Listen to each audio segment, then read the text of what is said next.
যারা আমাকে নিয়মিত দেখেন স্বাগতম আরও একটা ভিডিওতে। অনেক সময় যেটা হয় আমরা কোনো একটা কাজ করতে গিয়ে লোকে কি বলবে এই কথার জন্য অনেক সময় পিছিয়ে আসি।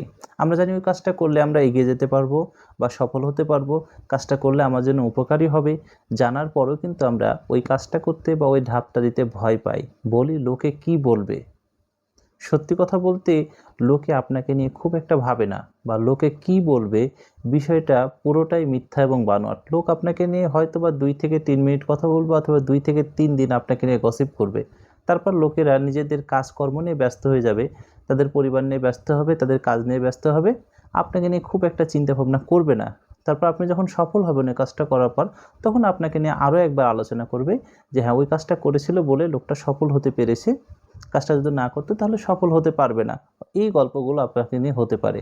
আমরা যেটা করি লোকে কি বলবে এই কথার আড়ালে নিজেদের সংকীর্ণতাকে ঢাকার চেষ্টা করি। যখন আমরা কোনো একটা কাজ নিয়ে কনফিডেন্স থাকি না যে আমরা এই কাজটা করলে সফল হব, এই আত্মবিশ্বাস যখন আমাদের জন্মায় না, তখনই ঠিক আমরা লোকের দোষ দিয়ে ওই কাজটা থেকে ফিরে আসার চেষ্টা করি।